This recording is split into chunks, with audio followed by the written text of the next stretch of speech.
আল্লাহর কসম করে বলছি, আপনার স্ত্রী আপনার ঘরের কাজের মেয়ে নয়।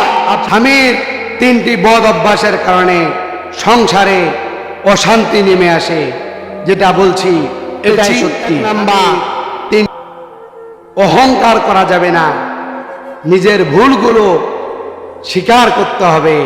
2 নাম্বার, মিথ্যা কথা বলা যাবে না। 3 নাম্বার, অতিরিক্ত রাগ করা যাবে না। স্বামীর 3টি বদ অভ্যাসের কারণে সংসারে অশান্তি নেমে আসে, যেটা বলছি এটাই সত্যি। স্বামীর 3টি বদ অভ্যাসের কারণে সংসারে অশান্তি নেমে আসে, সাজানো গুছানো সংসার নষ্ট হয়ে যায়। সম্মানিত প্রিয় ভাই, এই 3টি বদ অভ্যাস যদি আপনার মাঝে বিদ্যমান থাকে, আপনি আজ থেকে তওবা করে ফিরে আসুন। আপনার জন্য কাবার মালিক তওবার রাস্তা খোলা রেখেছে। এই 3টি বদ অভ্যাসের মধ্যে 1 নাম্বার হলো সেটি অহংকার করা, নিজের ভুল স্বীকার না করা। অনেক স্বামী আছে অহংকার করে, নিজে ভুল করলে আবার স্বীকারও করে না। তারা সব সময় স্ত্রীদের উপরে দোষ চাপিয়ে দেয়। সে মনে করে স্ত্রী তার দাসী, সে মনে করে স্ত্রী তার ঘরের কাজের মেয়ে। আল্লাহর কসম করে বলছি, আপনার স্ত্রী আপনার ঘরের কাজের মেয়ে নয়। আপনার স্ত্রী আপনার ঘরের রানী। আর আপনার স্ত্রী জানেন কে?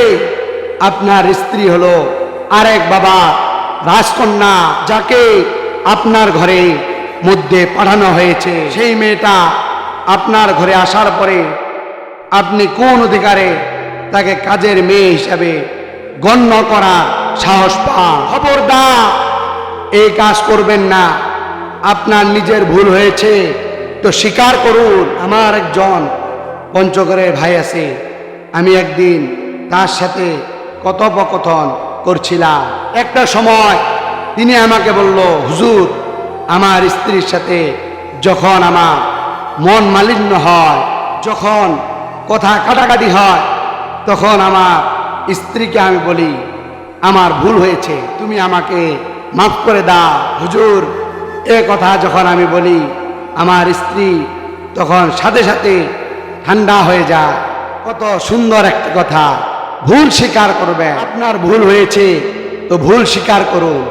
আর যারা ভুল স্বীকার করে তারা কখনো নিচু হয় না। যারা ভুল স্বীকার করতে পারে এদেরকে আল্লাহ তাআলা উঁচু করে দেয়। এদের সম্মান আর ইজ্জত আল্লাহ তাআলা বৃদ্ধি করে দেয়। প্রিয় ভাই, অহংকার করবেন না। আপনার সাজানো গুছানো সংসারটা নিমিষেই নষ্ট হয়ে যাবে, ধ্বংস হয়ে যাবে, ভেঙে যাবে। 2 নাম্বার, যে স্বামী মিথ্যা কথা বলে, সেই মিথ্যা কথা বলার কারণে সেই সংসারটা নষ্ট হয়ে যায়। মিথ্যা কথা বলার কারণে সেই স্বামীর সংসারটা নষ্ট হয়ে যায়। প্রিয় ভাই, কেউ মিথ্যা কথা বলবেন না। মিথ্যা কথা বলার মতো জঘন্য পাপ এই দুনিয়ার ভিতরে আল্লাহ তাআলা রাখে না। মিথ্যা কথা বলা জঘন্য একটা পাপ, এই মিথ্যা কথা কেউ বলবেন না। 3 নাম্বার, অতিরিক্ত রাগ দেখানো। প্রিয় ভাই, অতিরিক্ত রাগ দেখাবেন না। অতিরিক্ত রাগ কখনো ভালো কিছু বয়ে আনে না।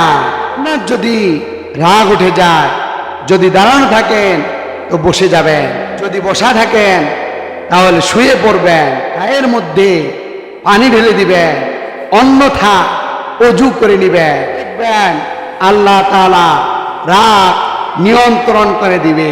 খবরদার স্ত্রীর সঙ্গে রাগারাগি করবেন না, স্ত্রীকে ধমক দিবেন না।